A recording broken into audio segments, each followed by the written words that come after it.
Hello guys, and in this video I'm going to be showing you how to get better at CSGO as fast as possible. The tips and tactics that I'm going to be sharing with you are what have kept me at Global Elite for the past 5 years, and they're things that I see every player at the top ranks still doing. I've broken it down into the 10 most important tips you must do to become a better player and achieve that global rank. Let's jump straight into it with tip number 1. Pre-aim and crosshair placement. This is the key to having consistent aim, and it's the most common mistake I see people at all ranks making. They tend to either aim way too low at the enemy's knees or legs, and as a result, when an enemy pokes his head around the corner, they have to move their crosshair much further to get to him. This greatly slows their reaction time and makes your aim inconsistent because it's having to compensate for the large distance it's covering. The next key aspect to crosshair placement is not only pre-aiming at head height, but also aiming preemptively where your opponent's going to be. Crosshair placement is something often overlooked when people think about aiming, but I promise you guys, mastering this technique will have you aiming like Scream in no time. This brings me nicely onto tip number 2, deathmatch.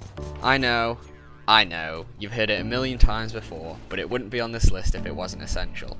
What I'm going to share with you is some of the best advice I received in regards to deathmatch something like 10 odd years ago, and it still reigns true to this day. It is better to deathmatch for 10 minutes every day instead of just 60 minutes for 1 week.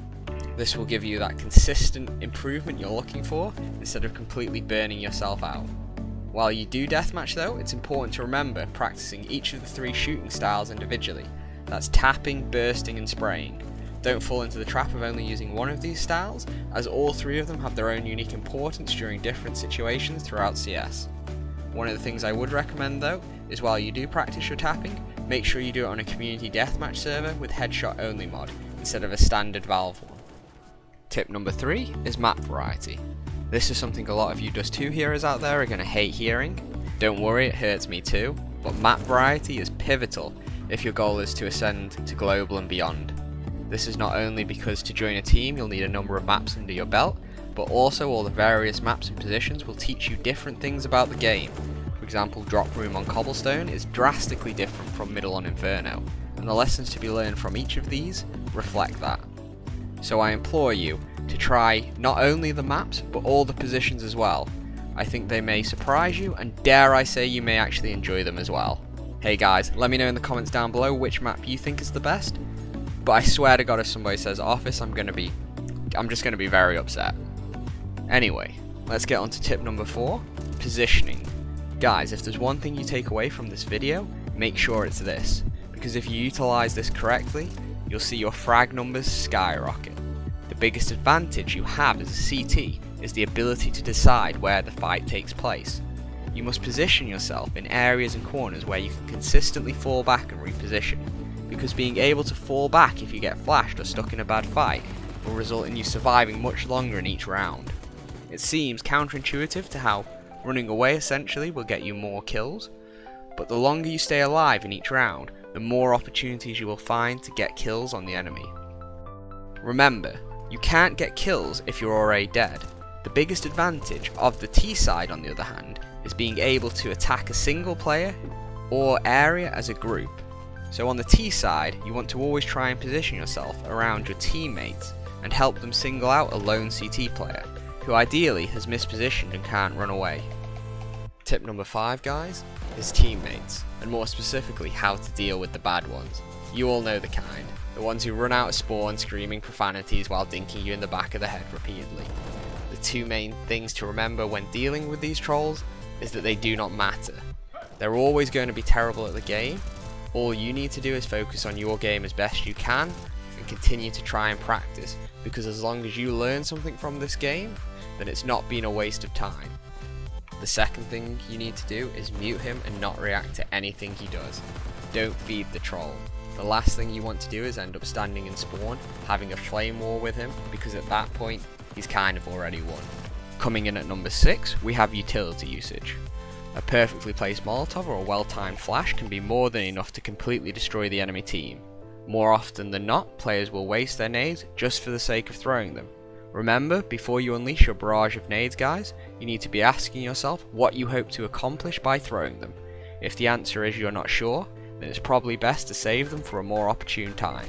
Admittedly, you're never going to get the same perfect smoke execute strats like your favourite pro teams, but with a cheeky one-way smoke you can definitely steal away a kill here or there. If this video gets 100 likes though, I'm going to be making a follow-up video showing you guys the dirtiest one-way smokes and pop flashes that will have your opponents raging in no time, so make sure to hit that like button. Tip number 7 is movement. Movement is one of the most important aspects of CS. Having the ability to peek corners quickly and fluidly will often result in catching opponents off guard. This is another thing that is often mentioned but almost always overlooked. Being able to run around the map backwards and forwards without bumping into walls or getting stuck on corners can be the difference between life and death.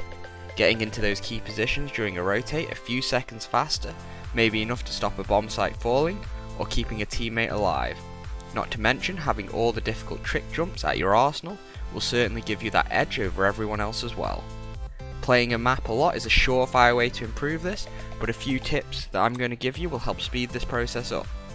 Playing surfing and climbing maps is probably the number one thing you can do.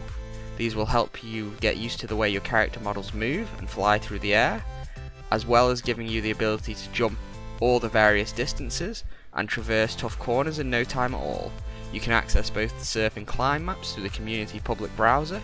You simply need to type surf or KZ into the map selection and a variety of map servers will pop up for you.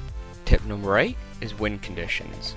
The term in essence means all the various scenarios which could lead to potential round wins. Everyone knows the basic goals of both the CT and T side, but after playing the game for a while, you start to pick up the more nuanced win conditions. For example, in a round where there is 15 seconds left and a terrorist player cannot make it to the bomb site in time to plant, your win condition changes from defending the bomb site or killing him to simply staying alive. A lot of players will get caught up in the moment and as a result lose track of these win conditions, giving away easy rounds. Another example of this is when a terrorist player plants the bomb in a defensive corner, such as the boxes on A site on Dust 2. The terrorist player may proceed to then go onto short, which gifts the CT an easy win condition. That condition is to simply reach the bomb site. As soon as the CT gets onto the bomb site, he can defuse before the terrorist player can even reach him. So keep an eye out for all these hidden win conditions, because you'd be surprised how often you can win a round without even firing a bullet. Coming in at number 9, I have enjoy it yourself. It seems a rather strange tip to mention, but sometimes you can get caught up in the obsession of only trying to improve, and you can forget to enjoy the journey. Almost all the players you see at a professional level today have typically been playing for over a decade, a time long before esports became so lucrative, yet they continue to play purely for a deep love and enjoyment of the game. Counter-Strike is one of the most difficult game titles to master, but if you maintain that passion for the game over the years, I promise you one day you will get there. Don't be too hard on yourself or get discouraged, and at the very least, the skills you learn here in Counter-Strike will transfer over to any other FPS title. And finally, tip number 10 is practice with purpose. Watching videos and reading guides is the first step to improving, but to really get the results you want, you must apply the things you've learned and incorporate them into your game. So at the start of your next game, I want you to decide on one thing you want to practice and focus on. That can be something as simple as deciding that you're not going to spray at all this game, and you're only going to focus on going for those headshots, or making sure that you don't get caught with nades in your hand. You could use any of the tips I mentioned before, but the important thing to remember is not to rush. Practicing and working on them until they become natural and second nature to you before you move on to something else. This will build a foundation of strong and refined techniques that you'll be able to execute without even thinking about them. Each one you add will bring you one step closer to whatever overall goal you've set for yourself. Thank you guys for sticking with me throughout the whole video. I hope you found some of the tips useful, and to show my appreciation, I have one bonus tip for you. Don't forget to comment down below though with your favourite map and hit that like and subscribe button. Anyway, the bonus tip I have for you is to always use the silenced M4. I know throughout pro play you see everyone using the M4A4, and on paper it's a better gun, but the problem with it is to unlock all the added benefits of the A4, you need to be at the highest levels of mechanical skill. The silenced M4, however, has one of the simplest spray patterns in the entire game, making it far more reliable and easier to pick kills up with.